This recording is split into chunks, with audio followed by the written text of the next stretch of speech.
السلام علیکم ناظرین و محترم، خوش آمدید آپ سب کا میرے چینل پر۔ بسم اللہ الرحمن الرحیم۔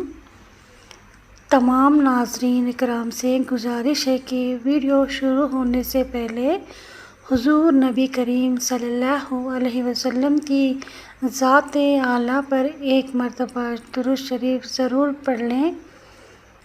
اللہم صلی علی محمد وعلی آل محمد کما صلیت علی ابراہیم وعلی آل ابراہیم انک حمید مجید۔ اللہم بارک علی محمد وعلی آل محمد کما بارکت علی ابراہیم وعلی آل ابراہیم انک حمید مجید۔ تو ناظرین محترم، 100 سے زیادہ پارٹس ہیں سیرت النبی کے۔ میں پارٹس آپ لوگوں کے ساتھ شیئر کروں گی۔ تو چلیے سٹارٹ کرتے ہیں۔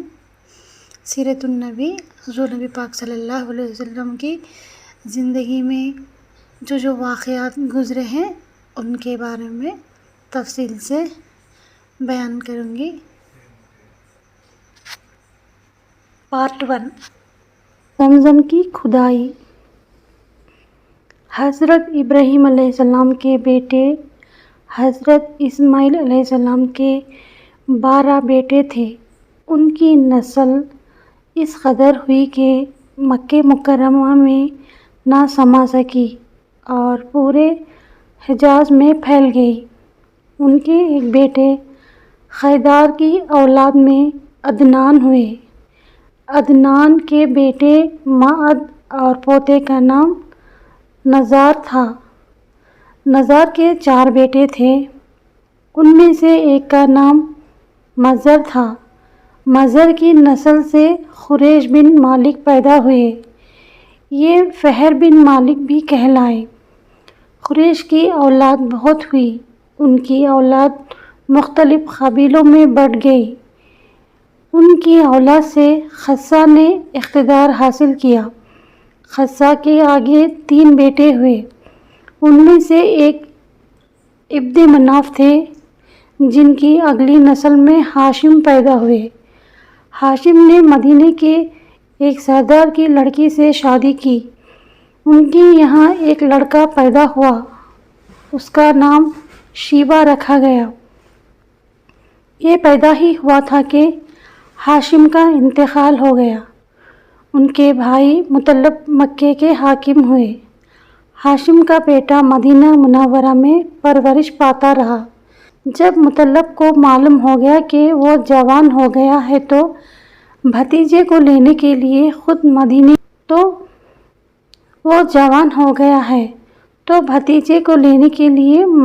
گئے۔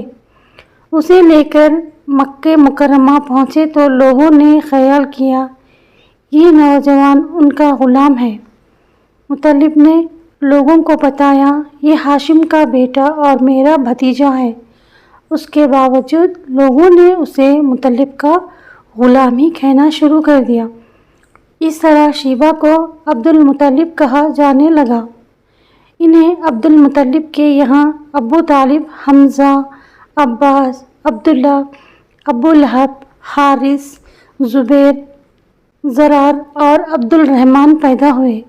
ان کے بیٹے عبداللہ سے ہمارے نبی حضرت محمد مصطفیٰ صلی اللہ علیہ وسلم پیدا ہوئے۔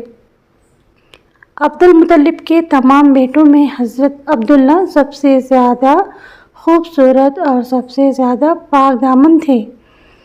عبد المطلب کو خواب میں زمزم کا کنواں کھودنے کا حکم دیا گیا، یعنی حضرت اسماعیل علیہ السلام کے کنویں کو۔ اس کنویں کو قبیلہ جرہم کے سردار مزاز نے پاٹ دیا تھا۔ قبیلہ جرہم کے لوگ اس زمانے میں مکے کے سردار تھے، بیت اللہ کے نگراں تھے۔ انہوں نے بیت اللہ کی بے حرمتی شروع کر دی۔ ان کا سردار مزاز بن عمرو تھا، وہ اچھا آدمی تھا۔ اس نے اپنے قبیلے کو سمجھایا کہ بیت اللہ کی بے حرمتی نہ کرو، مگر ان پر اثر نہ ہوا۔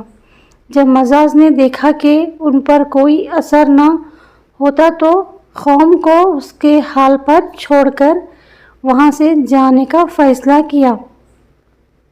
اس نے تمام مال و دولت، تلواریں اور زرہیں وغیرہ خانہ کعبہ سے نکال کر زمزم کے کنویں میں ڈال دی اور مٹی سے اس کو پاٹ دیا۔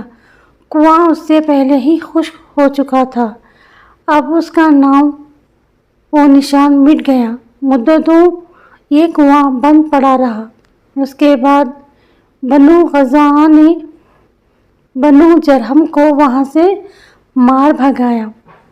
بنو غزاہ اور خزاع کی سرداری کا زمانہ اسی حالت میں گزرا، کنواں بند رہا، یہاں تک کہ خزاع کے بعد عبد المطلب کا زمانہ آ گیا۔ انہوں نے خواب دیکھا۔ خواب میں انہیں زمزم کے کنویں کی جگہ دکھائی گئی اور اس کے کھودنے کا حکم دیا گیا۔ حضرت علی رضی اللہ تعالیٰ عنہ سے روایت ہے کہ عبد المطلب نے بتایا، میں حجر اسود کے مقام پر سو رہا تھا کہ میرے پاس ایک آنے والا آیا۔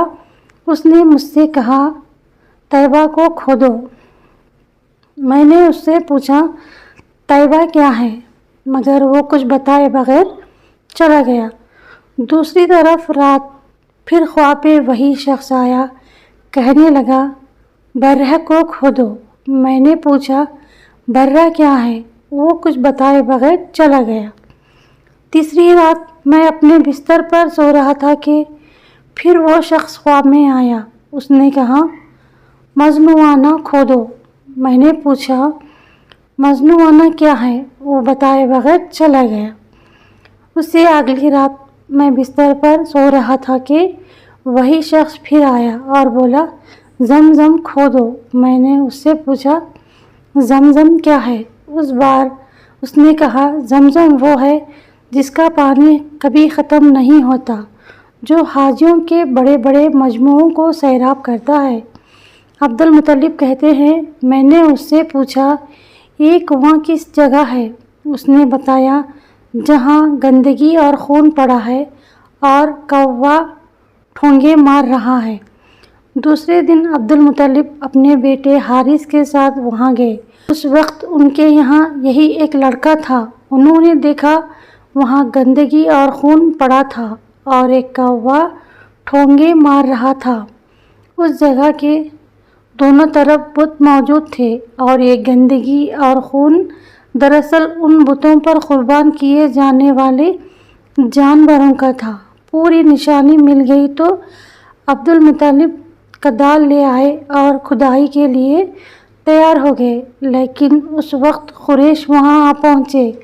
انہوں نے کہا، اللہ کی قسم، ہم تمہیں یہاں کھدائی نہیں کرنے دیں گے۔ تم ہمارے ان دونوں بتوں کے درمیان کنواں کھودنا چاہتے ہو جہاں ہم ان کے لیے قربانیاں کرتے ہیں؟ عبد المطلب نے ان کی بات سن کر اپنے بیٹے حارث سے کہا، تم ان لوگوں کو میرے قریب نہ آنے دو، میں کھدائی کا کام کرتا رہوں گا، اس لیے کہ مجھے جس کا حکم دیا گیا ہے میں اس کو ضرور پورا کروں گا۔ قریش نے جب دیکھا کہ وہ باز آنے والے نہیں تو رک گئے۔ آخر انہوں نے کھدائی شروع کر دی۔ جلد ہی کنویں کے آثار نظر آنے لگے۔ یہ دیکھ کر انہوں نے اللہ اکبر کا نعرہ لگایا اور پکار اٹھے، یہ دیکھو، یہ اسماعیل کی تعمیر ہے۔ جب قریش نے یہ دیکھا کہ انہوں نے کنواں تلاش کر لیا تو ان کے پاس آ گئے اور کہنے لگے، عبد المطلب، اللہ کی قسم، یہ ہمارے باپ اسماعیل کا کنواں ہے اور اس پر ہمارا بھی حق ہے، اس لیے ہم اس میں تمہارے شریک ہوں گے۔ یہ سن کر عبد المطلب نے کہا، میں تمہیں اس میں شریک نہیں کر سکتا، یہ مجھ اکیلے کا کام ہے۔ اس پر قریش نے کہا، تب پھر اس معاملے میں ہم تم سے جھگڑا کریں گے۔ عبد المطلب بولے، کسی سے فیصلہ کروا لو۔ انہوں نے بنو سعید ابن حریم کی کاہنہ سے فیصلہ کرانا منظور کیا۔ یہ کاہنہ ملک شام کے بالائی علاقے میں رہتی تھی۔ آخر عبد المطلب اور دوسرے قریش اس کی طرف روانہ ہوئے۔ عبد المطلب کے ساتھ عبد مناف کے لوگوں کی ایک جماعت تھی، جبکہ دیگر قبائل قریش کی بھی ایک جماعت ساتھ تھی۔ اس زمانے میں ملک حجاز اور شام کے درمیان ایک بیابان میدان تھا، وہاں کہیں پانی نہیں تھا۔ اس میدان میں ان کا پانی ختم ہو گیا، سب لوگ پیاس سے بے حال ہو گئے، یہاں تک کہ انہیں اپنی موت کا یقین ہو گیا۔ انہوں نے قریش کے دوسرے لوگوں سے پانی مانگا، لیکن انہوں نے پانی دینے سے انکار کر دیا۔ اب انہوں نے ادھر ادھر پانی تلاش کرنے کا ارادہ کیا۔ عبد المطلب اٹھ کر اپنی سواری کے پاس آئے۔ جو ہی ان کی سواری اٹھی، اس کے پاؤں کے نیچے سے پانی کا چشمہ ابل پڑا۔ انہوں نے پانی کو دیکھ کر اللہ اکبر کا نعرہ لگایا۔ پھر عبد المطلب سواری سے اتر آئے۔ سب نے خوب سیر ہو کر پانی پیا اور اپنے مشکیزیں بھر لیے۔ اب انہوں نے قریش کی دوسری جماعت سے کہا، آؤ تم بھی سیر ہو کر پانی پی لو۔ اب وہ بھی آ گئے اور خوب پانی پیا۔ پانی پینے کے بعد وہ بولے، اللہ کی قسم، اے عبد المطلب، یہ تو تمہارے حق میں فیصلہ ہو گیا۔ اب ہم زمزم کے بارے میں تم سے کبھی جھگڑا نہیں کریں گے۔ جس ذات نے تمہیں اس بیابان میں سیراب کر دیا، وہی ذات تمہیں زمزم سے بھی سیراب کرے گا، اس لیے یہیں سے واپس چلو۔ اس طرح قریش نے جان لیا کہ اللہ تعالیٰ عبد المطلب پر مہربان ہے، لہٰذا ان سے جھگڑا نہ ہی سود ہے اور کاہنہ کے پاس جانے کا کوئی فائدہ نہیں۔ چنانچہ سب لوگ واپس لوٹے۔ واپس آ کر عبد المطلب نے پھر کنویں کی کھدائی شروع کی۔ ابھی تھوڑی سی کھدائی کی ہوگی، مال دولت، تلواریں اور زرہیں نکل آئیں۔ اس میں سونا اور چاندی وغیرہ بھی تھی۔ یہ مال و دولت دیکھ کر قریش کے لوگوں کو لالچ نے آ گھیرا۔ انہوں نے عبد المطلب سے کہا، عبد المطلب، اس میں ہمارا بھی حصہ ہے۔ ان کی بات سن کر عبد المطلب نے کہا، نہیں، اس میں تمہارا کوئی حصہ نہیں، تمہیں انصاف کا طریقہ اختیار کرنا چاہیے۔ آؤ 500 کے تیروں سے خرا ڈالیں۔ انہوں نے ایسا کرنا منظور کر لیا۔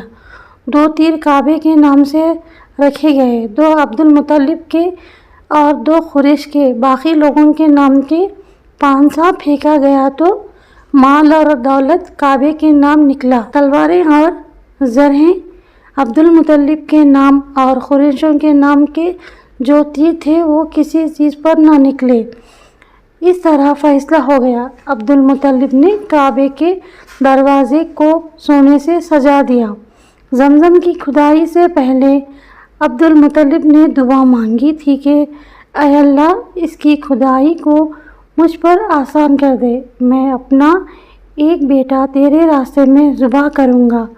اب جب کہ کنواں نکل آیا تو انہیں خواب میں حکم دیا گیا کہ اپنی منت پوری کرو، یعنی ایک بیٹے کو ذبح کرو۔ دوسرا پارٹ کنٹینیو کریں گی، تب تک کے لیے اللہ حافظ۔